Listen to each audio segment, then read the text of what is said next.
సాయంత్రం 6ంటికి exhibition grounds లో Hyderabad Lok Sabha parliament కార్యకర్తల సమ్మేళనం జరుగుతుంది. ఇది ఒక దేదీప్యమానంగా పండుగ లెక్క జరుగుతోంది. మాకు బూత్ లెవెల్ నుంచి జిల్లా అధ్యక్షుల వరకు ఉన్న ప్రతి ఒక్కరూ బీజేపీ క్యాడర్లో ఇక్కడ ఉన్నారు. మనకి ఈరోజు ఎంత జోష్లో అయితే, ఎంత హుషారుగా అయితే మా కార్యకర్తలు అందరూ ఇక్కడ ఉన్నారో, దీంతో ఈజీగా చెప్పొచ్చు మనం హైదరాబాద్ ఈసారి భాజపాకే దొరుకుతుంది. ఈసారి గెలిచి అద్భుతంగా 40 ఏళ్ల చరిత్రను మేము తిరిగి తిప్పి రాస్తాం. అప్కి బాద్ హైదరాబాద్.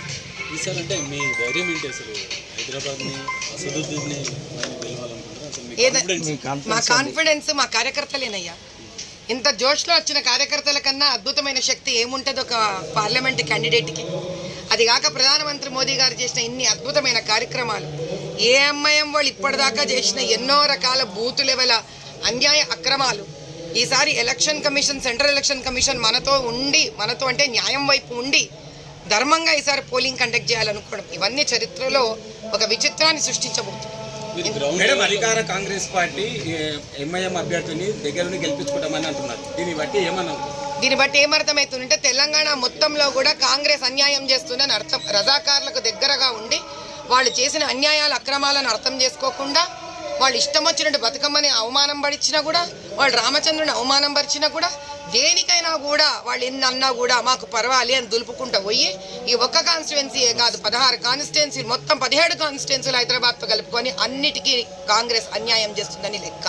కుల్లా మోసం చేస్తున్న ఏఎంఐఎంకు వాళ్ళతో కలిసి పనిచేయడం వల్ల వీళ్ళు ఏం చెప్తున్నారు కాంగ్రెస్ మొత్తం తెలంగాణ రాష్ట్రానికి అంటే, మాకు మీ బాధతోని సంబంధం లేదు, మాకు మీకు జరిగిన అవమానంతో సంబంధం లేదు, మాకు మీకు ఎవరితోని సంబంధం లేదు, మాకు ఎలక్షన్తోని సంబంధం, ఓట్లతోని సంబంధం, ఓట్ల కోసం మేము ఎంత దూరం అన్న పోతాం, ఎవరితోనన్నా కలుస్తాం, ఏఎంఐఎం అయినా కలుస్తాం, వాళ్ళు రజాకారులైనా వాళ్ళతో కలుస్తాం.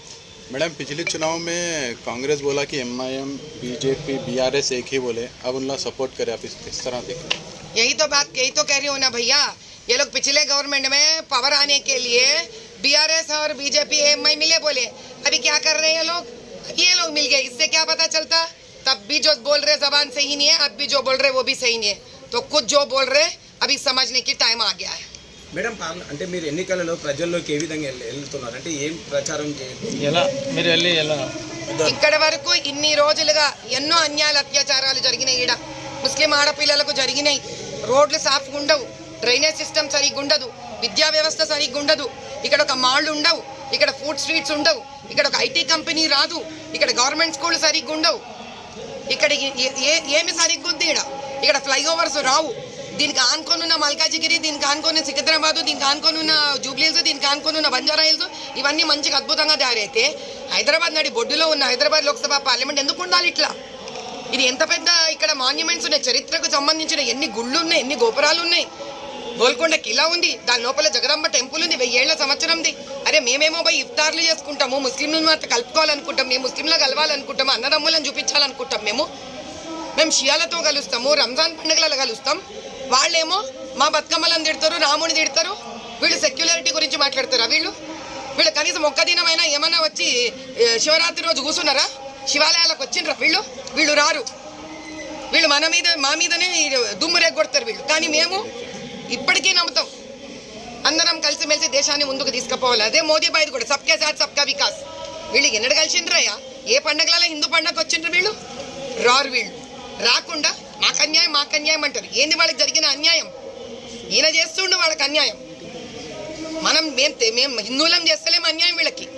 మేము వాళ్ళతో కలిసిమెలిసి పనిచేయాలని చూస్తున్నాం, వాళ్ళని ముందు తీసుకెళ్లాలని చూస్తున్నాం. అదే కదా మోదీ బాయ్ ట్రిపుల్ తలాక్ తీసేసిండ్రు, ఇన్స్టెంట్ ట్రిపుల్ తలాక్. వాళ్ళు ముందు పడతలేరు. అసదుద్దీన్ ఓవైసీ ఏం చేస్తుండు? ముస్లింలు అందరి తరపున మాట్లాడుతున్నాను అనుకుంటుండు, కానీ అలా మాట్లాడడం వల్ల వాళ్ళని ఇంకా రోజు రోజుకి బీదరికంలో ముంచెత్తుతుండు. ఆయన చేసే మాటలతోటి రెచ్చగొడుతుండు ప్రజల్ని. మేడం, హైదరాబాద్ పార్లమెంటులో అత్యధికంగా ఉన్నటువంటి మైనార్టీలకు మీరు ఏం చెప్పబోతున్నారు? ఉన్న మైనారిటీలందరికీ నేను ఒక్కటే చెప్తున్నాను, అయ్యా మీరు ఎవరెవరికైతే ఏమేమి సమస్యలు ఉన్నాయో, ఏమేమి బాధలు ఉన్నాయో, బీదరికమే కానీ, చదువే కానీ, ఆరోగ్యమే కానీ, ఉద్యోగాలే కానీ, స్త్రీలకు చదువు లేకపోతే ఇప్పుడు వాళ్ళకి ఒక్కొక్క అప్పులు ఉన్నాయి. పాపం ఏదైనా ఒక చిన్న వ్యాపారం మొదలు పెట్టుకుందామంటే ప్రధానమంత్రి గారు ఉన్న ఎన్నో ఆయోజనలలో వాళ్ళ వరకు వస్తలేరు, వీళ్ళ వల్ల వస్తలేవు.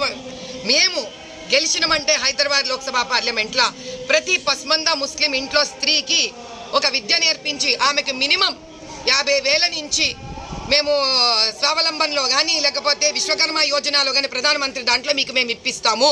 స్త్రీలు పస్మంద స్త్రీలు ముస్లిం స్త్రీలు వాళ్ళ కాళ్ళ మీద వాళ్ళు నిలబెట్టేటట్టు చేస్తాము. మేము గవర్నమెంట్ స్కూళ్ళల్లో అభివృద్ధిని తీసుకొని వచ్చి ఎంతవరకు బయటకుల మీద మేము కూర్చుంటాం, మేము నిరసన మీద కూర్చుంటాము. మద్రాసాలకి చక్కటి స్టేట్ పర్మిషన్ కానీ సెంట్రల్ చదువు పర్మిషన్ కానీ తెప్పించే ప్రయత్నం వక్ఫ్ బోర్డు నుంచి సెంట్రల్ వక్ఫ్ బోర్డు నుంచి వాళ్ళకి ఫండ్స్ రిలీజ్ చేసే పర్మిషన్ మేము ట్రై చేస్తాం తీసుకురానికి. మీకు ఏవేవైతే వక్ఫ్ బోర్డు ల్యాండ్ కబ్జాలైనాయో వాటిలన్నీ బయటికి తీస్తాం. మళ్ళీ 35% ఓటింగే జరుగుతుంది, గుర్తుపెట్టుకోండి. 35% చాలా మంది కొందరు గ్రామాలకు వెళ్తుంటారు, కొందరు వేరే దగ్గర ఓటు ఉంటుంది కాబట్టి వెళ్తుంటారు. చాలా మందికి ఏంటి హైదరాబాద్ గెలవము అనేటువంటి ఈ అపోహతోనే వాళ్ళు ఓటు వేయడానికే రారు. ఎడ్యుకేటెడ్ ఉన్నటువంటి వృద్ధులు అదే రకంగా వీళ్ళందరూ కూడా ఈ రకంగానే వాళ్ళు తప్పించుకుంటూ ఓటు వేయనటువంటి